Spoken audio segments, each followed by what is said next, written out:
¿cómo están? Soy Carlos de Vega y hoy esta es mi agenda. Lograr la paz pidiendo perdón. La Fundación para la Reconciliación intenta convencer al presidente Santos de que ese es el camino. Cientos de mujeres mueren cada año asesinadas por sus parejas. El Parlamento Europeo lanza una campaña contra este problema global. La vemos hablando por teléfono, pero alguien también la escuchó. El espionaje alarma en Europa. En Estados Unidos parece que no.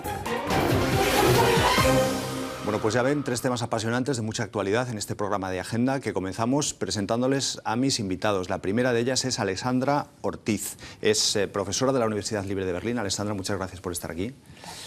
Gracias también a Leonel Álvarez, es el creador de la Fundación para la Reconciliación que trabaja por la paz en muchos de los conflictos que hay ahora mismo en el planeta. Leonel, gracias. Muchas gracias. Y Laura Lucchini, ustedes la conocen bien porque es periodista habitual de algunos de nuestros programas en Deutsche Welle y también, Laura, gracias por estar aquí. Gracias. Laura viene a hablarnos sobre todo del asunto del espionaje que sigue muy de cerca en los medios en los que publica, entre ellos La Nación de Argentina. Laura, para empezar, ¿el enfado de Angela Merkel es creíble? ¿Realmente tiene que estar tan enfadada con lo que está pasando? Estamos frente a un problema político de orden mayor y a una crisis diplomática, seguro. Yo creo que Angela Merkel fue obligada a reaccionar de manera muy dura tras enterarse de que la estaban espiando, posiblemente desde la Embajada de Estados Unidos en París Plaza, es decir, a pocos metros desde donde trabaja ella cada día. Su enfado, sin embargo, no va a desembocar, en mi parecer, en una crisis diplomática o una ruptura de las relaciones transatlánticas. No tiene ningún interés. Alemania y Estados Unidos, a Europa y Estados Unidos van a seguir siendo amigos. Alexandra. Sí, tal vez a mí me interesaría que discutamos un poco qué es lo que ha detonado que esto se convierta en un escándalo con esas dimensiones, ¿verdad? Si uno piensa en el siglo XX entero, en las guerras sucias, en el Cono Sur, todos estos mecanismos de espionaje o el uso de tecnologías para llegar a ciertos fines no es algo nuevo. Es decir, la literatura misma durante todo el siglo XX ha tenido de alguna manera esos escenarios futuristas en donde ya se planteaba este problema. Y me parece como muy interesante que ahora haya un gran escándalo, pero si uno ve hacia atrás, el siglo XX, en realidad, ¿qué países no han participado de alguna u otra manera o han sido afectados por este? Antes de entrar a hablar de este tema tan interesante, Leonel, que viene de trabajar con lo más básico del ser humano, ¿no? El perdón, la reconciliación, los sentimientos. Yo no sé todos estos escándalos, si también entran dentro de lo que es el campo en el que se puede trabajar o le pillan muy lejos. Yo pienso que, a diferencia de cómo se resolvían de pronto estos momentos críticos de las naciones y sobre todo de los mandatarios, que era posiblemente casi generando una guerra, yo pienso que aquí la humanidad comienza a hacer como que un salto evolucionario a saber resolver las cosas con la palabra, no con las armas. Las armas son el fracaso de la palabra. Y entonces, a mí me parece pues, muy interesante toda esta tensión que se va creando, casi como que para demostrarnos que las crisis se pueden resolver de otra forma. Lo que pasa es que aquí estamos hablando de la palabra de Angela Merkel, escuchada por Obama cuando Angela Merkel no lo sabía, ¿no? Como, ¿qué voy a comprar hoy para la compra? Y mi pregunta es, esa rabia que genera todo esto, ¿cómo la vamos a resolver? ¿Cómo la vamos a resolver? Bueno, enseguida hablamos de esto. Nos contaba Laura de que la Embajada de Estados Unidos en Berlín está realmente a unos pasos de la Cancillería y del Bundestag. Lo vamos a ver ahora mismo en este informe a través de un mapa y de paso vamos a actualizar un poco todo lo que está pasando en torno a este escándalo diplomático. La Embajada estadounidense está en el corazón de Berlín. Desde aquí, un puesto clandestino de escuchas habría orquestado la supuesta intervención del celular de la canciller federal. La embajada está situada a solo unos centenares de metros del centro de poder de la capital alemana, la Cancillería Federal. Documentos de Edward Snowden señalan que también fue intervenido el celular de la canciller federal. El partido La Izquierda exige ahora que Snowden declare en Alemania. Las escuchas traerán cola en el Parlamento alemán. Y en la cumbre europea, la canciller federal afirma que es preciso reestructurar el trabajo de los servicios de inteligencia internacionales. Buscamos una base para la cooperación entre nuestros servicios, una base transparente, clara y que tenga un carácter propio de aliados. Ahora Alemania y Francia quieren negociar con Estados Unidos un acuerdo que prohíba el espionaje mutuo, algo que en realidad se sobreentiende cuando se trata de países aliados. Bueno, veíamos a Angela Merkel en esa última imagen con el claroscuro del final de la sala en el que salía, con toda la oscuridad que tiene todo esto. Realmente yo me pregunto si tiene sentido hacer acuerdos entre amigos para algo que se supone que no está pasando. ¿Qué diferencia va a haber el hecho de que exista un acuerdo? Quiero decir, se puede incumplir también, ¿no? Yo no creo que un acuerdo es imposible. Digamos, un acuerdo luego dejará margen para abusos, pero un acuerdo es posible. Lo que pero me parece que hay que destacar es que hay una discrepancia en lo que Angela Merkel dijo de condena contra las escuchas y luego el contenido de la cena que tuvieron los líderes europeos esa misma noche en Bruselas. El contenido fue filtrado. En esta cena se tenía que discutir los términos de un acuerdo futuro sobre la privacidad de datos en Europa, un acuerdo que valiera para todos. Polonia, Italia y Francia se expresaron a favor, mientras que el acuerdo fue modificado, digamos, la declaración acerca de un posible acuerdo fue modificada en la dirección que querían Gran Bretaña y Alemania, y esa dirección era la de no incluir una fecha precisa que tenía que ser el 2014. Pero este acuerdo de los que nos estás hablando de la Cumbre Europea es para prohibir el espionaje Era una declaración. Una declaración conjunta para denunciar. Para comprometerse en llegar a un acuerdo en 2014 sobre una política común de privacidad de datos. En Europa. En Europa. Pero aquí el problema es Obama, que sabe lo que Angela Merkel va a comprar. Claro, pero lo que estoy diciendo es que hay supermercado. una discrepancia entre la indignación que Angela Merkel aparenta y luego lo que defiende en su país. Está claro que si hay leyes que limitan el control de datos en Europa, también los que realizan las escuchas en Europa se exponen a un problema jurídico en el momento en el que la hacen. Claro. Y eso es todo conectado. Hay luego un problema de acuerdo posible de no espionaje.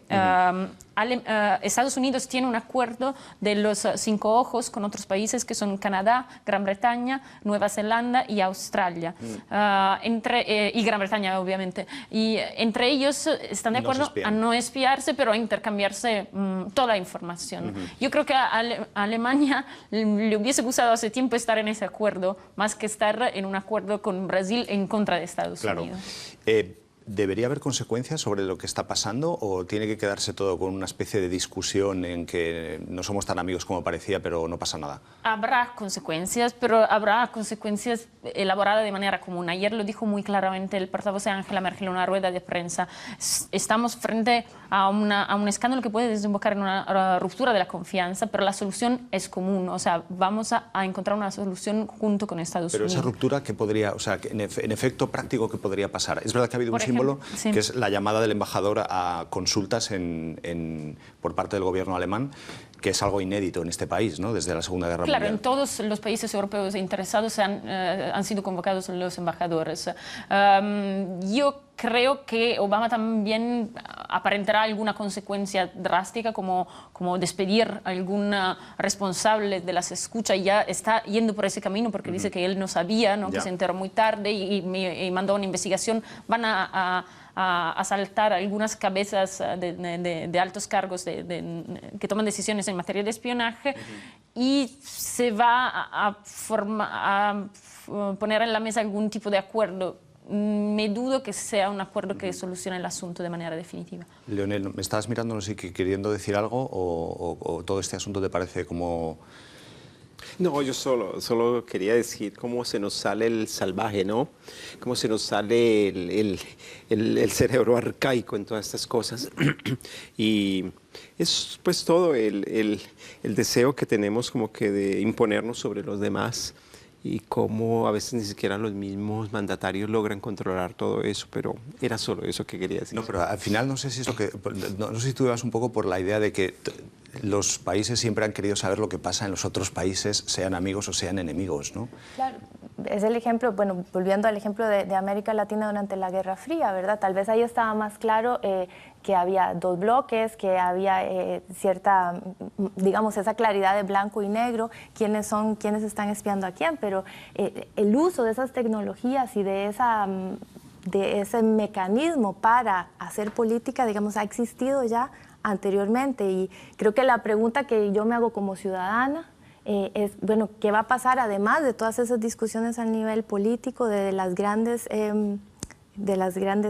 fuerzas políticas? ¿Qué pasa con los ciudadanos? Pero claro, es precisamente eso el problema. Si no es una novedad que los gobiernos se espían, sí que es una novedad que los gobiernos recopilen información sobre ciudadanos inocentes y lo pueden poner en conexión con un crimen o delito en cualquier momento de su vida a través del almacenamiento de sus metadatos. Tenemos a un presidente de Estados Unidos que ganó el Premio Nobel de la Paz que está recopilando metadatos de periodistas para ver con quién hablan a la hora de buscar sus fuentes. Ya. Eso es una amenaza. Es por eso que me indigna que haya una reacción de los políticos solo en ese momento, que es cuando claro. Les espían a ellos, ¿verdad? Que les espían a ellos. Cuando se supo en junio que millones de ciudadanos en Alemania, que resultó ser el país, uno de los países más vigilado en el mundo por Estados Unidos y los servicios secretos británicos, en ese momento, con una campaña electoral que se estaba a punto de debatir, no se impuso en la atención pública, no suficientemente, hubo protestas y tampoco. En Alemania hay un partido que defiende precisamente esos temas, la privacidad de datos. El Partido Pirata es un partido joven, no logró capitalizar este debate en unas elecciones. Hablas, Laura, de la posibilidad de que Obama, además desde Estados Unidos, se despida a algún funcionario o haya algún tipo de reacción política, pero lo cierto es que también me sorprende, yo he estado unos días ahora allí, y la falta de interés absoluto que tienen sobre este asunto, al menos en los medios de comunicación, que ya no se preocupan por el hecho de haber espiado a sus amigos, como podría ser un problema, sino la única pregunta que se hacían era si ese espionaje, si el gasto que hemos hecho espiándoles ha sido rentable por lo que tuviesen que decirnos. O sea, no se planteaba el tema de que esto es moral o inmoral, sino si realmente hemos hecho bien gastando dinero en eso, ¿no? El tema es que Estados Unidos está contando una mentira. Está contando que recopilaba datos para proteger a sus ciudadanos del terrorismo. Entonces los ciudadanos dicen, claro, si nos protegieron del terrorismo, entonces quizá estuvo bien. Pero no es verdad. O sea, los documentos de Edward Snowden demuestran que solo una enana parte de las escuchas, de los almacenamientos de datos que se hicieron eran destinadas a prevenir ataques terroristas. La National Security Agency publicó un número, dijo que previnieron así 54 ataques, pero ¿en cuánto tiempo? ¿Dónde? ¿Fueron relevantes? O sea, esa es la información que Estados Unidos recopila, la usa para defender sus intereses, principalmente económicos. Claro. Y esa afirmación de que están haciendo ese tipo de investigación sobre quiénes están contactados con quiénes para evitar algún ataque terrorista, si lo ampliamos a lo que está pasando ahora, entonces inmediatamente, por supuesto, cualquiera de estos líderes, sea Angela Merkel o sea cualquier otro, sería entonces un sospechoso de terrorismo. Es decir, es una gran contradicción, ¿verdad? Y fíjate que tiene consecuencias muy concretas y dramáticas. Hay un paralelismo entre los nuevos instrumentos que se utilizan para recopilar datos de comunicaciones en Internet y lo que está pasando con el utilizo de drones en zonas de conflicto, digamos. Se recopila la información acerca de una persona, se manda en un territorio legal gris un avión sin tripulación que ejecuta una persona simplemente porque horas antes pudo haber hablado por teléfono con un supuesto terrorista. Eso está ocurriendo cada día y es un escenario que nos tiene que preocupar, porque ahora Estados Unidos está usando los drones, pero cuando todo el mundo va a usar drones, entonces no vamos a poder hacer la compra porque quizá hemos hablado con la persona equivocada al teléfono. Hombre, es verdad que hay una dimensión del conocimiento y de la tecnología que aplicada a la defensa realmente se nos escapa, ¿no? El límite hasta donde pueden llegar los países o los gobiernos para conocer cosas o para actuar en conflictos, ¿no? A mí me llama mucho la atención en esta discusión que tenemos siempre tu papel, ¿no? El hecho de que tú realmente estás jugando siempre con lo básico, ¿no? Que igual a lo mejor es lo esencial, ¿no? El perdón, la reconciliación, la humanidad, el sentimiento humano Yo estuve visitando hace 2 o 3 días un museo del Stasi en Erfurt. Sí. Y lo que más me impactó eran todos estos micrófonos que metían en las paredes para detectar quién era fiel o no al sistema de ese entonces. Entonces, cómo el hombre es un lobo para el hombre, esa filosofía, digamos que de algún modo fue también inspirada por estos lados. Cómo esa filosofía sigue prevaleciendo. No que el otro es un humano como yo, con la misma dignidad, sino que el otro es un lobo.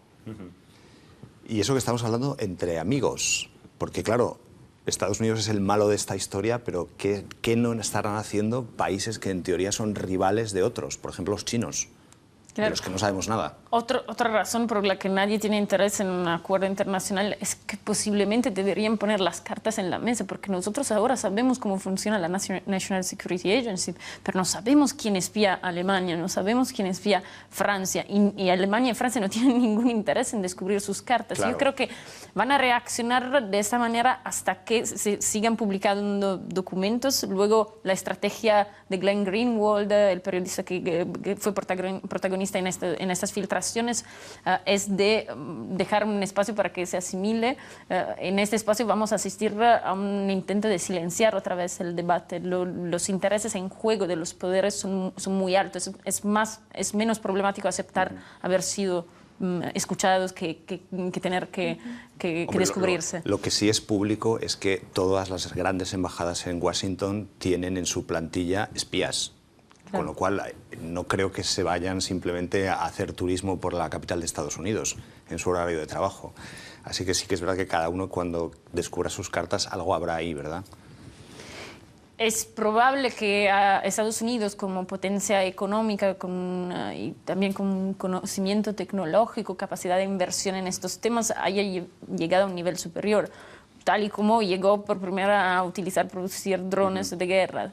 Es posible que la orden que alcanzó Estados Unidos a la hora de vigilar datos no tenga un equivalente en una potencia europea, pero de ahí hay varios, Sí, hay una escala de valor. Da la impresión como que a Estados Unidos le han pillado en esta ocasión y los Nadie otros, quiere. nadie quiere decir tampoco nada porque, bueno, nadie es inocente, ¿no? Sí, es bastante así, yo creo. Vamos a cambiar completamente de asunto y nos vamos a ir a otro de los temas de este programa, los feminicidios. Entre 1,5 millones y 3 millones de mujeres mueren al año víctimas de sus parejas en todo el mundo. Alexandra Ortiz, ya lo decíamos, es profesora de la Universidad Libre de Berlín y es también especialista en estudios de género relacionados muchas veces con América Latina. Pero, Alexandra, es una cifra que alarma muchísimo, pero me imagino que además cada país es distinto, ¿verdad? Cada problemática es diferente. Sí, cada problemática es diferente, efectivamente, no solo en América Latina, ¿verdad? Hay que mencionar, ya lo mencionabas también al principio, que es un fenómeno global, que estamos viendo este fenómeno y esas cantidades prácticamente tan sorprendentes de asesinatos de mujeres y niñas en los diferentes países y en los diferentes contextos. Y aquí hay que decir que no solamente se trata de mujeres o niñas que son asesinadas ya sea por su pareja o por algún familiar, sino que también hay una dimensión bastante sistemática, como se ha mostrado en el caso que todos conocemos muy bien de Ciudad Juárez. Ciudad Juárez. Desde los años 90 está realmente una forma sistemática en que son asesinadas mujeres y niñas por el simple hecho de ser mujeres. Hoy hablamos de esto porque el Parlamento Europeo está lanzando una campaña que lo que intenta es un poco concienciar, que es una de las bases de todo lo que es solucionar este problema, ¿verdad? Concienciar a la gente de que este problema existe. Vamos a hablar a este informe sobre en qué consiste esta campaña y cómo se podría aplicar en países como, por ejemplo, Bolivia. La represión, el maltrato y el feminicidio, o sea, el homicidio de mujeres, es un problema creciente en Bolivia. Para atajar el problema, una nueva ley sancionará la violencia de género con penas de hasta 30 años de cárcel. Desde Bruselas, asociaciones y eurodiputados quieren contribuir a la protección de las mujeres en Bolivia y otros países. Francisca Kela y otros iniciadores presentaron un video dentro de una campaña de sensibilización. Feminicide is the murder of a woman for being a woman. Es la forma más extrema de violencia contra ellas. Palabras duras en vez de imágenes brutales. Convencer con argumentos. Los iniciadores de la campaña esperan que el video sea distribuido en América Latina.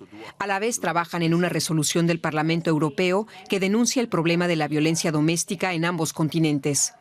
Las mujeres en Bolivia y otras partes del mundo recibirán así ayuda desde Europa en su lucha contra la violencia doméstica. Alexandra, veíamos que en Bolivia hay leyes ya que lo que hacen es penar con cárcel a la gente que comete estos crímenes. ¿Es esa la solución o ese es el punto final? ¿O con eso se resuelven los problemas realmente? ¿Con leyes que lo que hagan sea criminalizar a los asesinos o no es suficiente?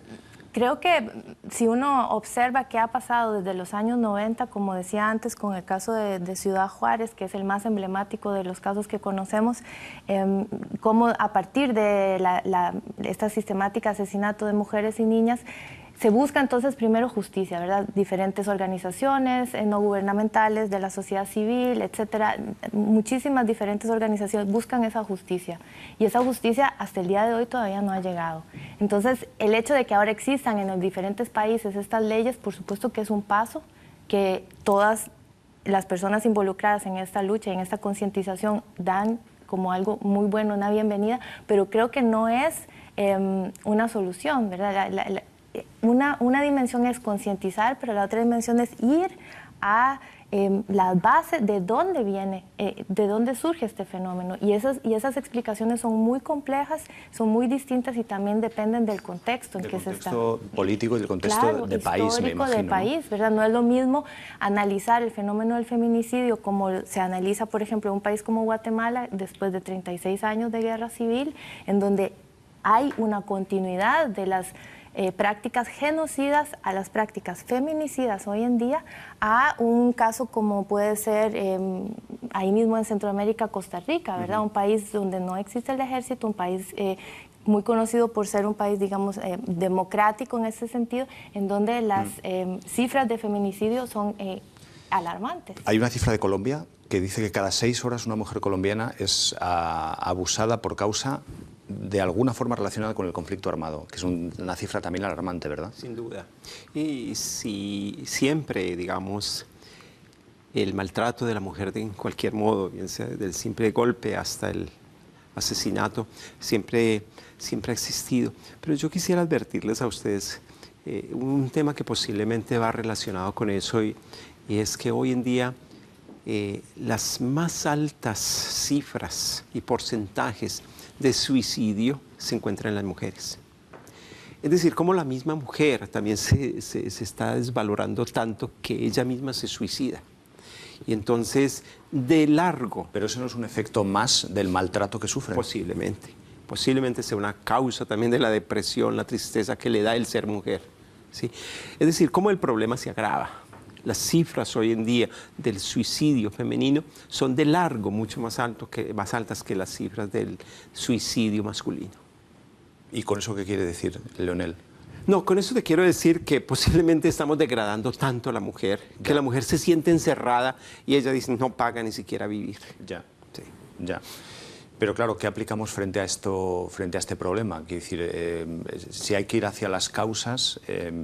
esas causas son muy diferentes en lo que decías tú, que dependen, no es lo mismo Italia o España o Francia que Argentina, Guatemala o Costa Rica. Yo creo que en el fondo sí que son lo mismo, porque estamos hablando de sociedad que mantienen estructuras sociales bastante machistas, en contextos muy distintos, por razones culturales, políticas, sociales, de emergencia muy distintas, pero estamos hablando de países, España e Italia en Europa están viviendo ese problema de feminicidio y han estado hablando mucho en los últimos años de ese tema. Pero no se crea que no sucede en los países del norte de Europa. Si se miran los datos de feminicidios en Europa, quizá los más altos son, si no me equivoco, los de Finlandia, dentro de Europa. Quiere decir, hay todavía en sociedades desarrolladas estructuras machistas que permiten que esos delitos tengan lugar y sobre todo que de alguna forma todavía estén aceptados. Por eso yo me enfado cuando se cambia de tema. O sea, hay que hablar del feminicidio por lo que es, ¿no? Y es la violencia contra una mujer simplemente porque no tienen la capacidad de defenderse de la misma manera. Y en Italia ese tema ha sido muy actual. En el verano de acá, hace unos pocos meses, se aprobó una ley que, digamos, aumenta, endurece las penas para estos casos. Se habla mucho del tema, pero lo que yo estoy convencida que hay que cambiar es una actitud desde la educación. Son muchos los factores que tienen que intervenir. O sea, las penas es simplemente la extrema consecuencia, castigo, ¿no? El castigo. Esto yo creo que conecta un poco con lo que tú decías, ¿no? El hecho de cómo valoramos o cómo conceptualizamos a la mujer en el mundo. Pero también cómo funciona lo que mencionaba Laura antes, ¿verdad? Hay una estructura desde la cual estas sociedades patriarcales, misóginas, etcétera, están de alguna manera poniendo a las mujeres en una situación de absoluta desventaja, de desigualdad. Y si no hay esa equidad de género desde la educación, desde los más pequeños, en diferentes niveles, es muy difícil que podamos llegar a algún día a hablar de otras cifras. Y tal vez eso está un poco relacionado con estas altas cifras de suicidio, ¿verdad? Pero ¿qué está pasando en estas estructuras de la sociedad? Me imagino que se puede hablar de suicidio, de sociedades donde el embarazo infantil cuando es de una niña se valora menos.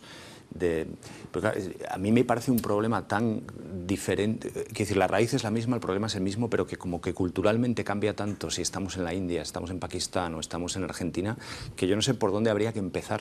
Claro, es el desequilibrio de la fuerza, pero el único factor común que hay en todas estas situaciones es el hecho de que hombre y mujer son distintos y no tienen la misma capacidad de defenderse.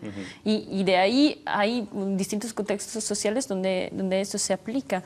Y es algo muy cultural. Por ejemplo, en Italia asistimos a un debate acerca del lenguaje, ¿no? A nivel periodístico, de cómo se informa acerca del feminicidio. El asunto fue que en Italia a menudo se hablaba de hombres que mataban a mujeres, se los describía como agresores por cuestiones de pasión. Que termina siendo una connotación algo positiva, o sea, claro, ese pobre hombre atormentado por su pasión, ¿no? Esa sería una manera igual de atacarlo, ¿no? ¿Qué lenguaje utilizamos para describir qué cosas? ¿Qué otras cosas podemos hacer, Leonel, para intentar reducir este problema? Mira, yo percibo un poquito viajando por el mundo, y especialmente en Latinoamérica, que la humanidad está dando un salto evolucionario a una etapa superior. Y a mí me da la impresión de que en esta etapa superior lo que prevalece es el femenino de la humanidad. Lo femenino, que es la bondad, que es la ternura, que es la misericordia, que es el perdón. Y esto, de algún modo, lo femenino lo manejan más las mujeres, ¿sí? Sin embargo, es también la invitación a que todos nosotros, los machos, saquemos lo femenino de nosotros mismos, que es también la bondad, que es la misericordia. Y eso nos está costando mucho. Y entonces yo analizo este momento histórico porque parece que nunca había habido tanto feminicidio como ahora, casi como que esa lucha generacional para superar este proceso evolucionario que de algún modo está siguiendo la humanidad y nos está costando, y parece que es el momento, digamos, en que los humanos debemos como que apretarnos el cerebro y decir, ¿qué hacemos? Sí, lo que pasa es que todo eso, claro, es como principio o quizás como futuro hacia dónde vamos está bien, pero ¿qué hacemos con la mujer que le ataca al marido día sí día tras mí y la acaba matando? Yo he trabajado este tema solamente en Panamá y en Colombia, ¿sí? En Panamá, alrededor de la ciudad de Panamá, una de las causas que los hombres, porque esto lo trabajamos con hombres y mujeres, que los hombres encuentran en por qué existe tanto feminicidio, sin duda está a la base toda esa cultura machista que tenemos, pero todavía más elemental es el manejo de la rabia. Y entonces aquí ya entramos en un tema educativo. A un niño pequeñito en la casa, en la escuela, le enseñan cómo manejar las tablas de multiplicar, pero no le enseñan cómo manejar una rabia, ¿sí? Un enfado, unas ganas de venganza. Y parece que eso se vuelve mucho más fácil cuando hay que ejercerlo con una mujer. Entonces nos presentaban el caso de una persona que visitamos en la cárcel y le decía, no entiendo cómo en 10 segundos de rabia yo maté a mi esposa. En 10 segundos de rabia. Entonces él pensaba que esos 10 segundos son la causa principal de por qué él mató a su mujer. En el fondo, el tema de la rabia, que no nos la enseñan a manejar, unas emociones tan primarias como esas, son a la base de todo esto una de las causas importantes. Yo tal vez agregaría a eso que creo que hablando un poco de este momento histórico que estamos viviendo, ¿verdad? Este momento de digamos, una globalización extrema, ¿verdad? En donde hay diferentes mecanismos y funcionamientos en nuestras sociedades que las han transformado radicalmente y las siguen transformando. Y yo pensaría que personas que trabajamos en el área de educación, ¿verdad? Que estamos comprometidos con diversas formas de concientizar y sensibilizar, también tenemos que llevar a cabo una reflexión acerca de la violencia, ¿verdad? Hay un excedente de violencia en nuestras sociedades y tal vez de alguna manera se relaciona con lo que acabas de decir, ¿verdad? ¿Qué hacemos con ese excedente de violencia? O sea, ¿cómo vamos a reflexionar y a trabajar eso? Y en este caso, bueno, todavía más cuando se refiere también a más de la mitad de la población mundial, ¿verdad? Son las mujeres y las niñas quienes están siendo afectadas de una manera irreversible, ¿verdad? Porque son asesinadas. Cambia mucho el hecho, me imagino, de que cuando las mujeres viven en un país, ese país tenga un conflicto armado en marcha o un proceso de violencia sin cerrar, como por ejemplo es el caso de Colombia. Sin duda. El conflicto facilita la violación de los derechos de los más débiles, y entre esos los más débiles las mujeres. Y en Colombia, sin duda, se ha utilizado la violencia contra la mujer como una de las formas de expresar, digamos, la violencia contra el Estado, la violencia contra las estructuras, digamos, contra las que posiblemente están luchando los que ejercen ese tipo de violencia. Son ya 15 rondas, creo, de negociación las que lleva el gobierno colombiano con la guerrilla en La Habana. Un año, más de un año ya de conversaciones de paz, ¿verdad? Sí, 15 sesiones. 15 sí, sesiones. Pero Colombia tiene muchas otras. Yo participé 3 años, en el año 98 y 99, a las penúltimas negociaciones, y después de 3 años de negociaciones fracasamos. Un fracaso que en cualquier caso no obsta para que la única manera en la que Leonel Narváez ve una paz duradera sea siempre pasando a través de lo que es la reconciliación, ¿verdad? Sí, yo pienso, como dice un premio Nobel de la Paz que anda por el mundo gritando, que sin perdón no hay futuro. Sin perdón no hay futuro. Vamos a actualizar un poco cómo está la situación ahora mismo en Colombia con un informe en que nos explican lo que ha sido hasta ahora estas rondas de negociación, y a partir de ahí empezamos a hablar un poco de esta fórmula de reconciliar, perdonarse para poder lograr la paz. Tras varias rondas de conversaciones en La Habana entre el gobierno colombiano y la guerrilla de las FARC, la opinión pública y los organismos internacionales coinciden en que el proceso de paz va por el buen camino. El hecho de haber culminado con acuerdo el primer punto de la agenda, la cuestión agraria y de tierras, insufló nuevas energías a los diálogos. El acuerdo, que afecta a una cuestión medular del conflicto armado, mejora el acceso y uso de la tierra y promueve programas de desarrollo rural. El presidente Juan Manuel Santos está llevando a cabo un ambicioso plan, pero la paz en Colombia va más allá de la firma de papeles. Pese a los últimos gestos de acercamiento, como la liberación de un rehén canadiense en verano, escasean los gestos de reconciliación, un paso esencial que aún está pendiente. Los próximos meses serán cruciales y la presión del tiempo en un año preelectoral puede ser decisiva. Bueno, Leonel Narváez es el creador de la Fundación para la Reconciliación, es además sacerdote, y dentro de esa fundación los grupos de trabajo son los grupos ESPERE, ¿verdad? Las escuelas de perdón y reconciliación. Ha participado en varios procesos de paz de Colombia, pero en este mismo actual estáis participando también con vuestros grupos o Nosotros tenemos sin duda influencias a través de personas y digamos estructuras con las que también hemos trabajado. Pero de pronto lo que me parece importante mencionar es que en los 3 años de negociaciones anteriores, que fueron hace 12 años, nosotros llevamos los mejores expertos mundiales en resolución de conflictos. Nosotros, es decir, buscamos de tener las ayudas más profesionales del momento. Nosotros hicimos todo un análisis con la guerrilla de los problemas objetivos, de las causas objetivas de la violencia, como es la exclusión económica, la exclusión política, la exclusión social. Todo eso que quiere decir desempleo, falta de educación, de salud, etcétera. Y eso no bastó. Nos pusimos a estudiar y nos dimos cuenta de que hay una constante a lo largo de la historia de Colombia, y es que hay unos ciclos de violencia que se repiten.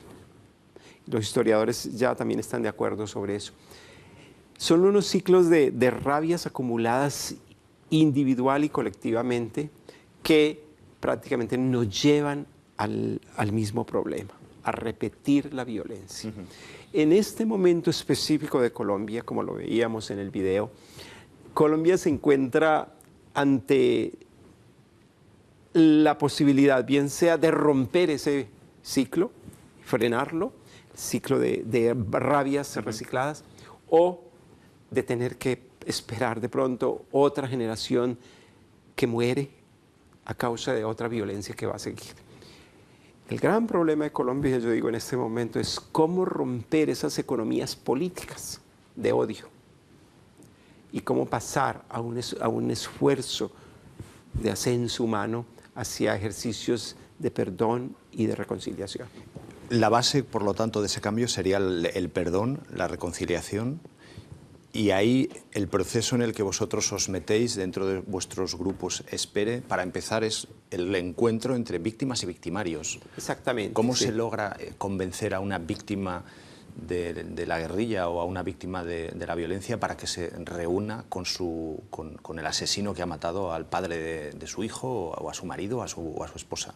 Mira, si te sirve el ejemplo así más banal, es el que cuando una serpiente te pica, te muerde, te envenena, tú te puedes quedar toda la vida con el veneno y el veneno te puede matar. O tú puedes decidir hacer algo, ponerle un antídoto al veneno que te queda por dentro. El perdón es un ejercicio de higiene personal, es un ejercicio de limpieza personal que te permite no dejarte envenenar, ¿sí? Ya después lo que va a pasar con la serpiente, todos los temas que son básicos para nosotros, temas de justicia, de verdad, de reparación y de garantía de no repetición, ese es otro tema, ¿sí?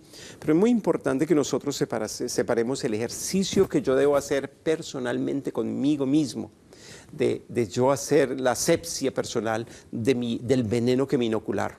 O sea, digamos que la filosofía es que haya un perdón mutuo que no implica que el asesino deje de estar en la cárcel. Claro, claro. Y para nosotros perdón no quiere decir ir y abrazarse con el victimario. Perdón no quiere decir negar la justicia. La justicia sigue su rumbo, ¿sí? Perdón no quiere decir aguantarse todo, ¿sí? No, el perdón es un ejercicio, digamos, como te decía, de estética de la vida para ti mismo. Me llama la atención también que usáis en vuestros grupos terapias de grupo, la danza, el juego, la música. ¿Por qué todo esto en una terapia de grupo? Nosotros hemos encontrado, especialmente en la cultura latinoamericana, que lo lúdico para nosotros es fundamental. Todo lo que es el canto, lo que es la danza, es como recuperar ese sentido alegre de la vida. Incluso el sentido de casi que te proyecta a futuro, la alegría que vives ahora, como que anticipa la alegría de un futuro nuevo que viene. Entonces, el tema del perdón es precisamente eso, mirar más al futuro que al pasado. Y mira, el perdón no le cambia mucho el pasado a las personas, pero ciertamente les cambia el futuro. Me pregunto de todas maneras, hablando de lo que hablábamos antes de la violencia contra las mujeres, si el perdón es algo que también sería útil en ese caso, porque una cosa es no tener rencor de lo que te haya podido hacer alguien, pero perdonar crímenes como los que se cometen contra las mujeres, en el caso de lo que estábamos hablando antes, es también algo que no sé tú cómo lo ves, lo que estás escuchando